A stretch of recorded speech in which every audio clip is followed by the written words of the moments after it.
place. So, we had produce from every place, which he worked for his dad for a business for 35 years. So, our refrigerator was always full. They were always at work.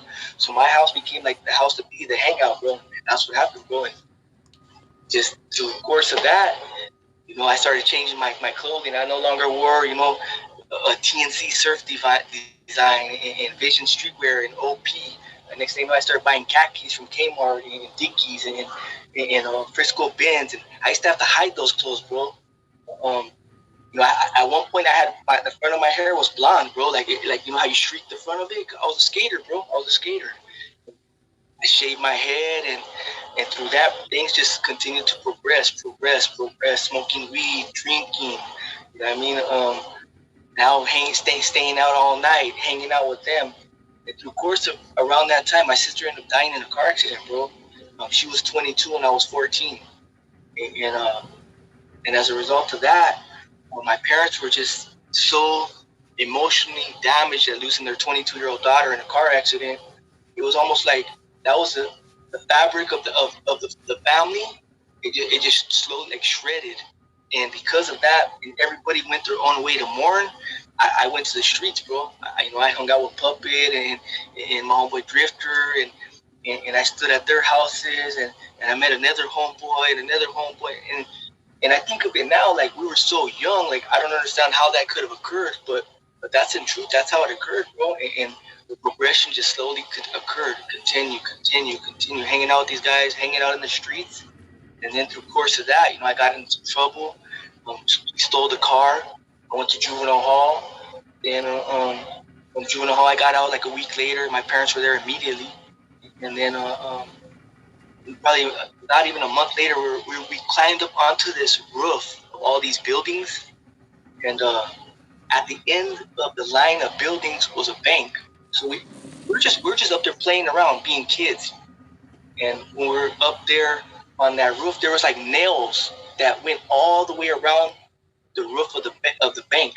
We thought they were there for pigeons. So when pigeons landed, like maybe it prohibited pigeons from landing right there or something.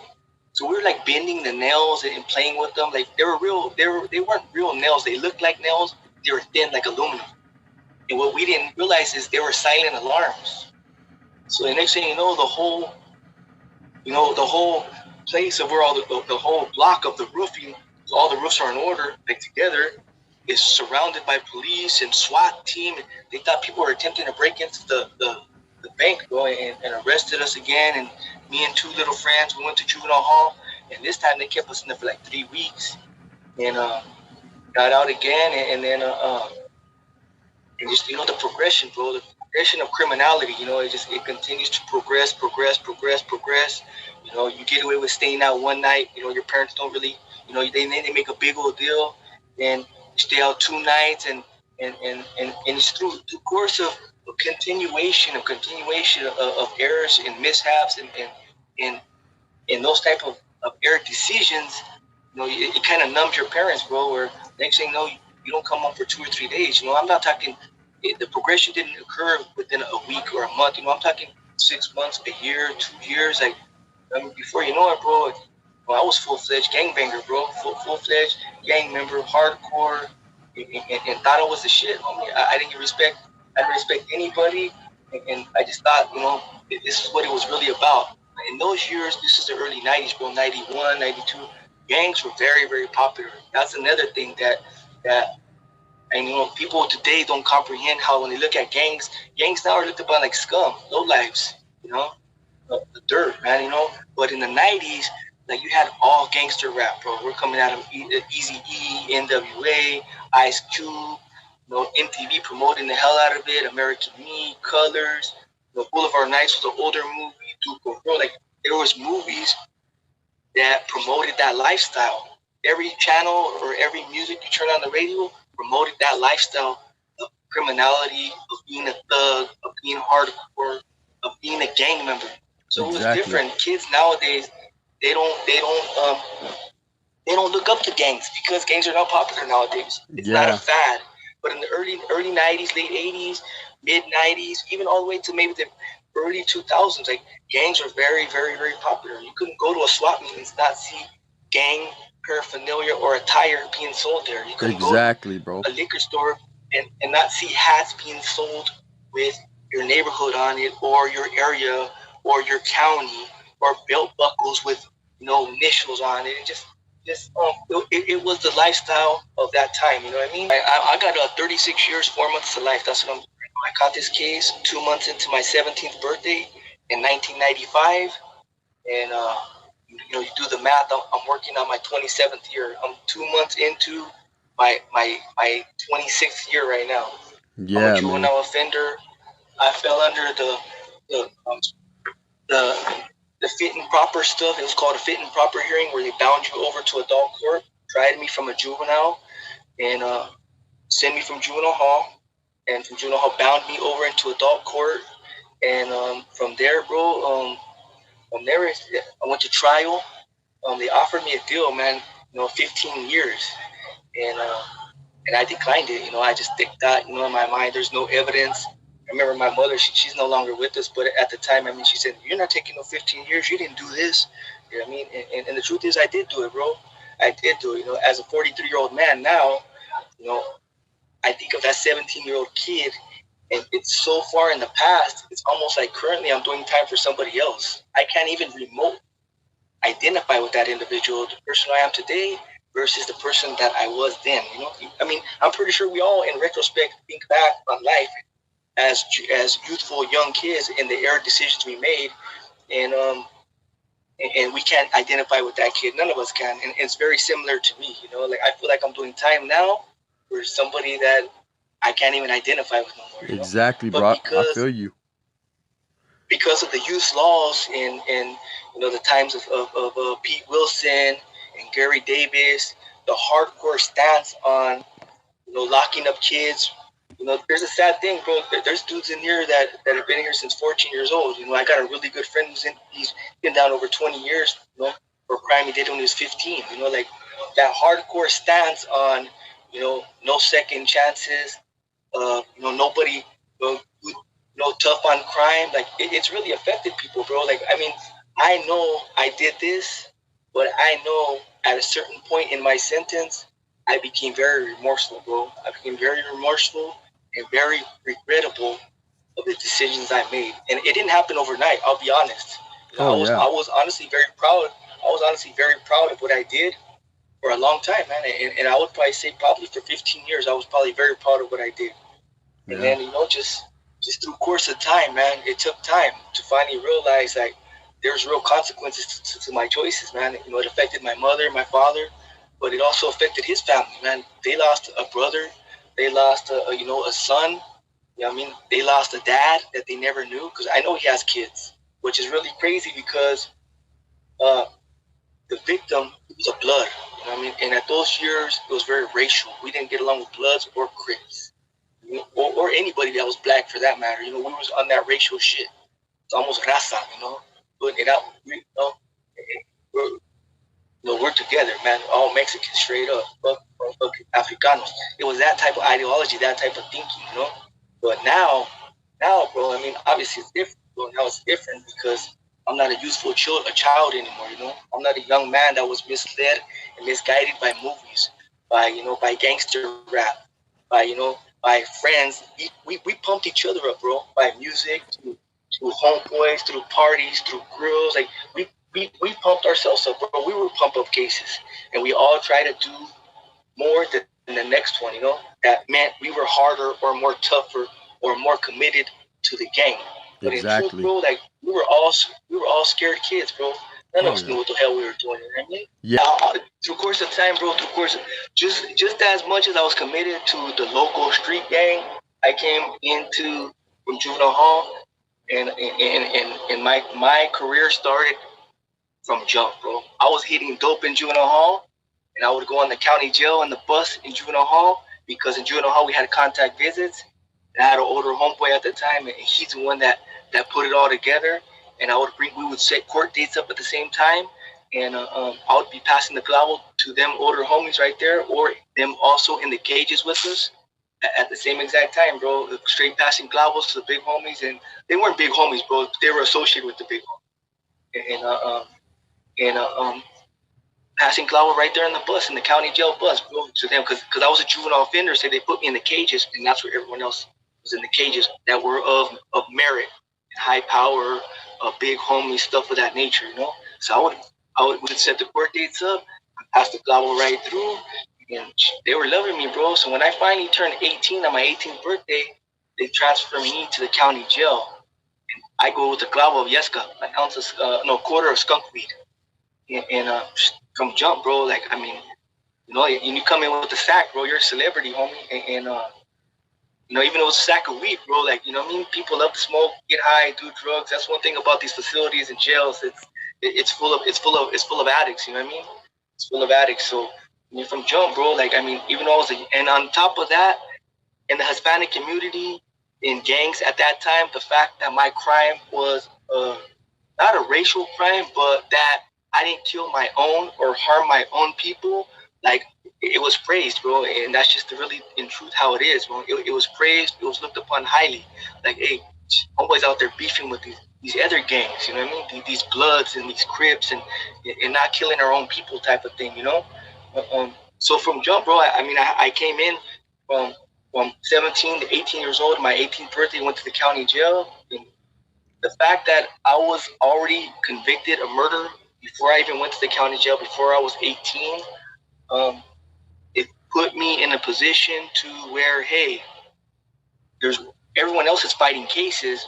Homeboys with it, have him do it. And basically, I was doing grunt work, bro. I was doing cleanup. I was holding syringes. I was holding knives. I mean, not on a big level. I mean, I had a little. They told me, hey, bro, this is the knife for the section here, because you're already convicted of murder. Like, we're all fighting cases. Why don't you hold it? But the homies want to know if you'll hold it. Like, yeah. I was young. I was youthful. I wanted to be part of it. The truth is also, I'm also half Caucasian, bro. I'm Irish. My father's Mexican. And my mother's Mexican. My father's Irish.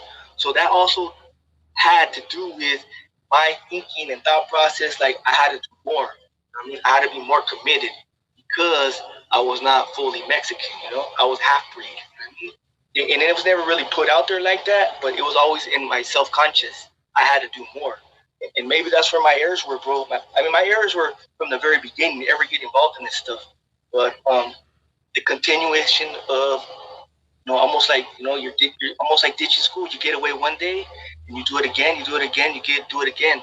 My behavior in here continued to start off from the very beginning, something very small, holding syringes for these older, you know, gang members that were addicts, to a knife, to they wanted us to beat up a guy in the county for, I don't even recall, but they said, you know, in the county jail, they use these terms, roll them up. You got to roll the dude up, meaning he can't stay in that unit or that section, that he's basically got to go.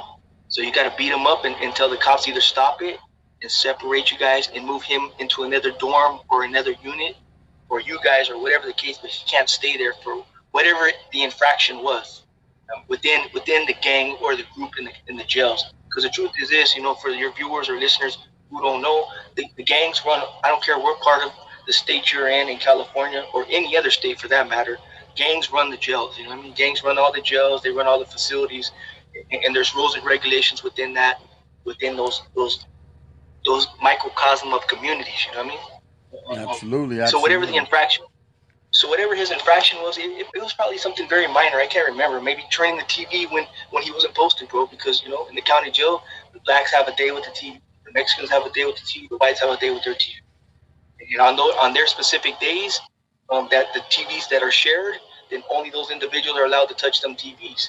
So it could have been something very minor. I don't remember, but we beat somebody up, and then we went to the hole, and it was just a continued progression, bro. So finally, I get sentenced in the county jail, and mind you, bro, I mean, as the progression progressed, I actually ended up catching a stabbing at the county jail when I was 18. There was an individual named Michael Balterama, Shady, from Ontario Black Angels, and they had paperwork on him that he told on some of his homies. And there was a Mexican mafia member named Mando from Ontario. His name Armando Barajas. So Mando wanted this dude, you know, dealt with, because they had paperwork on him. He had told. So they were trying to get him to go to the yard. He was in my cell. I tell him, hey bro, let's go to yard, man. Your homeboys say they want to see you. So 2 minutes before we go to yard, he starts going over there at a table with about 5 or 6 other guys, and they're holding hands, bro. And they're praying. And I told him, hey, well, your homeboy said to go to yard, and they're waiting for you. And he ultimately decided not to go to yard because he said he was gonna, do a Bible study with the, the other believers of Christianity in the jail, that were right there. So he didn't go to yard, bro. So my own decision, to get to the cut, bro. I basically say, hey, I don't want to do it in myself. I'm convicted of homicide already. I'm already convicted. I'm waiting to go to joint. I don't want nothing that could ever affect me, that I had some individual that would be considered as a rat in my cell. So my homeboys that were there also from my neighborhood said, hey, bro, you want to handle it? I said, I'll handle it. So boom, he sent me a knife, bro. It was made out of in them years, those who have been busted, no members of, or those who don't, regardless if you've been busted, those who recall the old squeegees for the mop. You put the mop in, you push it real hard, and it squeezes out the water from the mop head. So there's a spring in there. So they broke out that spring, heated it, and stretched it, and that's what the knife was, bro. So he sent that to me, and I was like, damn, this motherfucker's big, but oh well, So that useful thinking, that misled thinking again, that not having a conscience, The fucking we went to the cell. Me and a dude named Ghost from Verdugo. Told homeboy to get up, and homeboy's like, he thought we were gonna smoke a cigarette. Hey, you wanna smoke a cigarette? Set up, and we got on him, bro. We got on him, and he almost got us, bro. He really rocked both of us at a different point within the incident. You know what I mean? And but it was just two of us, so. Or we could have both ended up really getting hurt. Ultimately, he really got hurt, and we got busted and went and sat in the hole. And from the hole, bro, nothing ever came about it because DA wasn't really picking up cases in those years. There, I shot to the joint, bro. I was 18 years old and shot to prison. The Hatchet reception. I'm out of San Bernardino County, so IE. So so we shot to prison, bro, and it was just more of the same, bro. More of the same. More about incidents, violence, being committed to the gang, being committed to the lifestyle. I ended up shooting to Tehachapi 4A in 1996. Yard's no good, bro. It's a 50-50 yard. These are before S and Y yards ever came about. So we get a message that nobody's permitted to stay in that facility. You got 90 days asked out. Meaning we need to get off. Can't stay in this yard. So sure enough, bro, that's what happened, bro. We get off, and I go to the hole, and I get a cellie, and they say he's no good. I end up beating him up in handcuffs, bro, which is really unfortunate. And it became a major issue or turning point in my life that made me more harder and more committed to the gangs. The reason why is to hit somebody or move on somebody in front of a cop is a form of cowardice. You don't do that. So for me to do that, even though I was 18 years old, it's a violation. You never do nothing in front of no cops.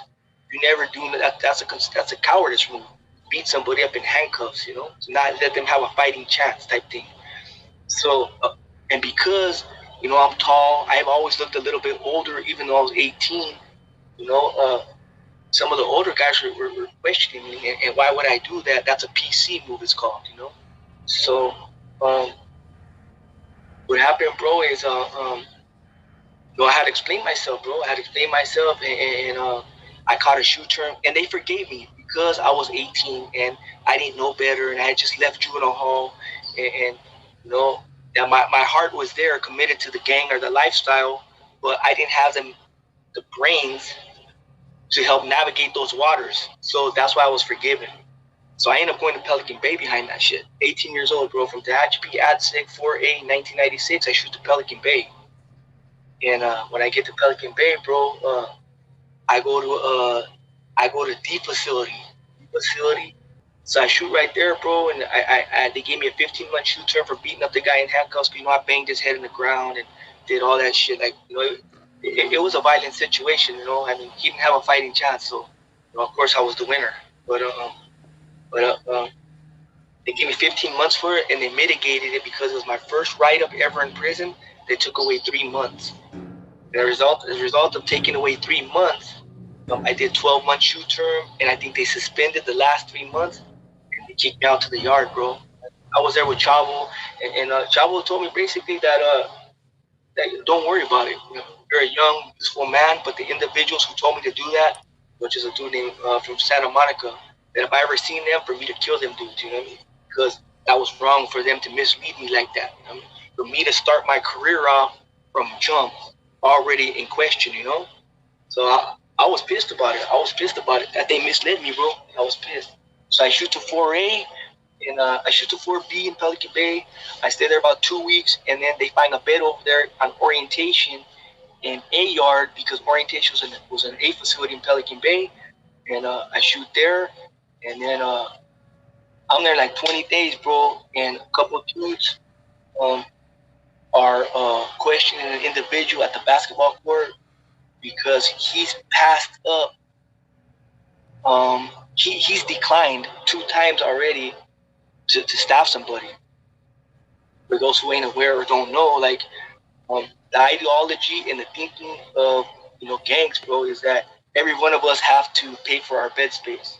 I mean, at some point, you're not gonna kick it for free and kick it on these yards and that are free of trash, free of sex offenders, free of rats, and not be a participant in that life.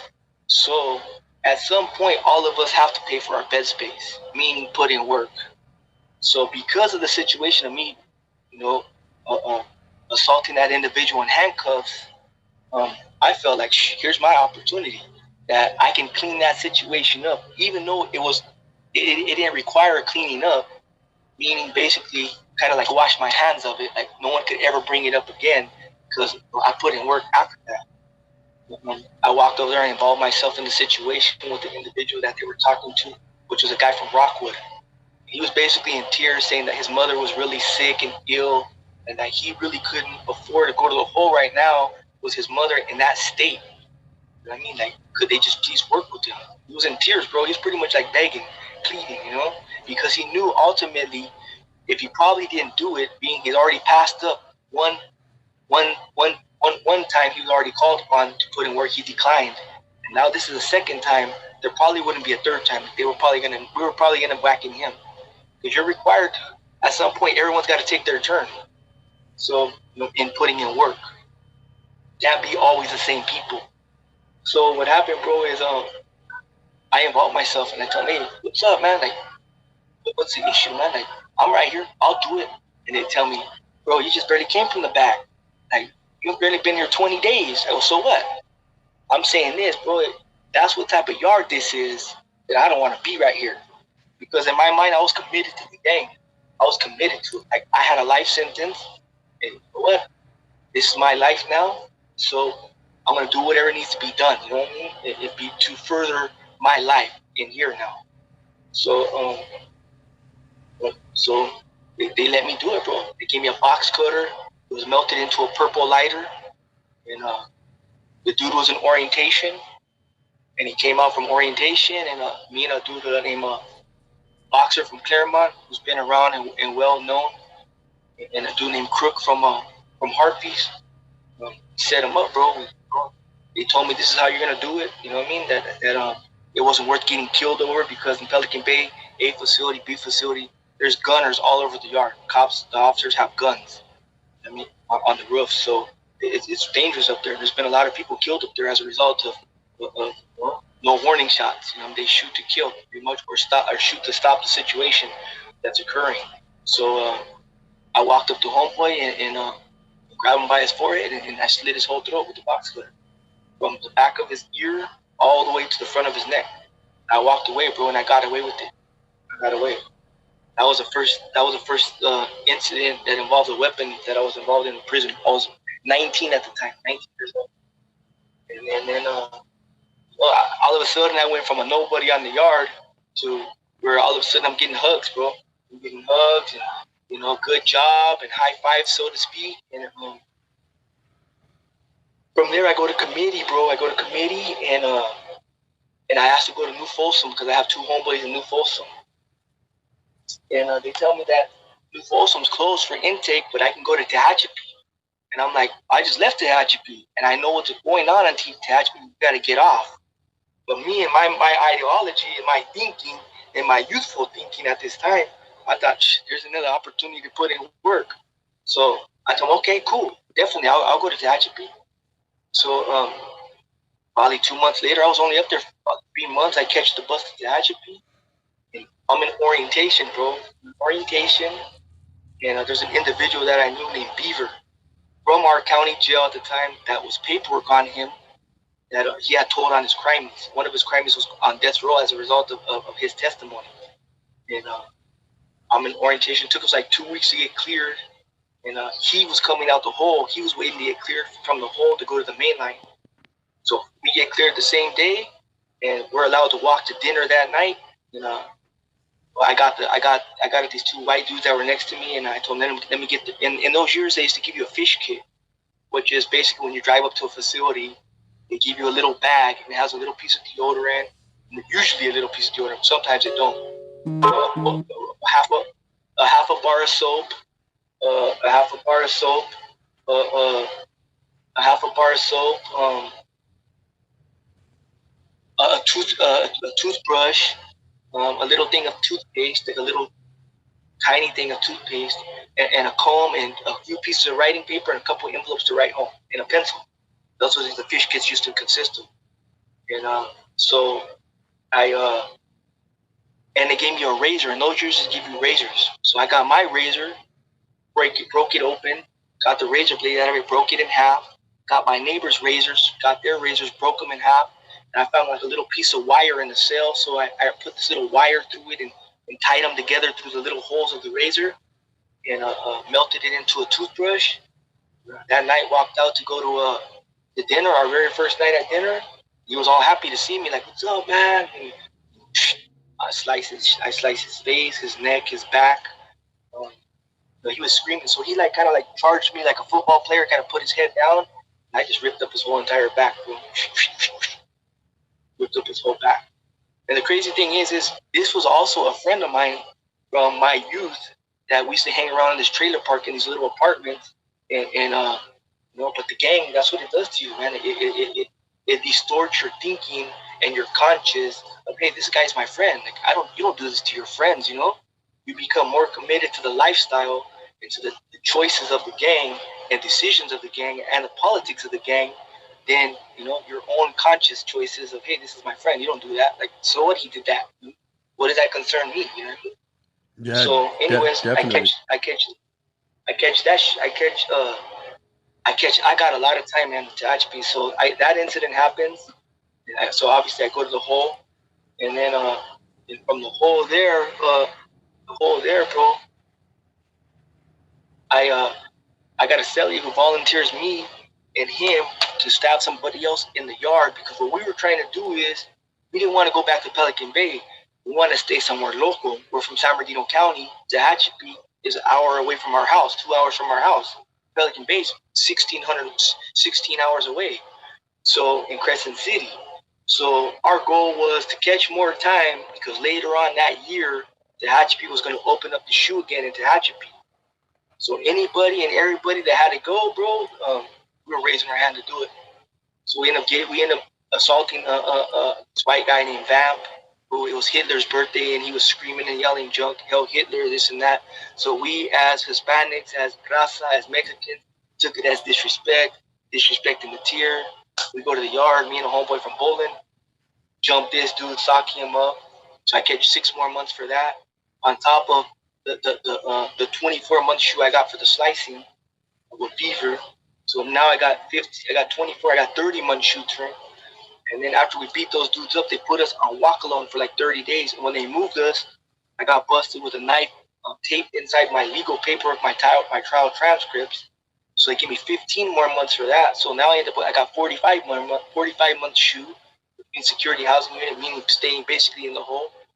So we get off of a walk alone, And we get off of walk alone, and we go to yard, we work out, and then they tell us, hey, that this dude's got to go. A dude from Corona, Belon from Corona, from Crown Town. He was no good. He's been on the yard too long because they had a policy out there. You had 90 days to get off. You stood there, you were considered no good. So, well, my Sally and me, we raise our hand, and we'll do it. So they give us some razors, man. They're like 3-inch razors. And we slice this dude up. Of all the incidents I've ever been involved in, the thinking and thought process is to go all out. That type of thinking. The object of war is to kill one's enemy at little or at little cost as possible to thee. For a cheap and easy victory is better for everyone. That type of it's like the Sun Tzu shit, bro. You know what I mean? So it was like that type of thinking. Like we pumped ourselves up with philosophy. And Sun Tzu and Miyamoto Musashi and Plato, Socrates, Aristotle, Tolstoy, Kant, Nietzsche. Like all these philosophers, bro. Like we read their ideology and we cherry picked on the things that promoted our lifestyle, and we took them and we pretty much brainwashed ourselves, bro, to this thinking of righteousness, of bravery, of what a coward was, and these type of thinking, bro. So of all the incidents I've ever been involved in, I pretty much went all out, everyone to the extreme. It was always professional, bro. It was always professional courtesy. We've always extended a hand to them in regards to fishing. Fishing's where you get your line and you kind of throw it down the tier and they grab it and you tie on your magazines or your notes. It was always professional courtesy, no doubt whatsoever. They never ever disrespected us. We would never disrespect them. It was always professional courtesy, bro. Like they were cool. I'll be honest, like they were cool. They were just from Northern California. We happened to be from Southern California, and for some reason, we were committed to different lines in the sand, so to speak. And they were all cool, bro. They were all cool. So I met a lot of NF back there. I was back there for 13 years. Validated associate. I know a lot of them guys. Sombra from San Jose, and Slim from I forgot where Slim was from. Mondo from Merced. Silver was still in good standing in them years. He's from Tulare County. Lencho from Salinas. I mean, they were all back there, bro. They were cool, bro. They were cool, like really cool, man. One of my good friends was Lencho, and we used to gamble all day, bro. We stayed gambling. We stayed gambling, and on the cut, Lencho would be getting high and shit. We send him the outfit. I didn't use drugs, bro. Like I always loved marijuana, but hard drugs I never did. I never used those drugs. But I was affiliated with some of the major gangs.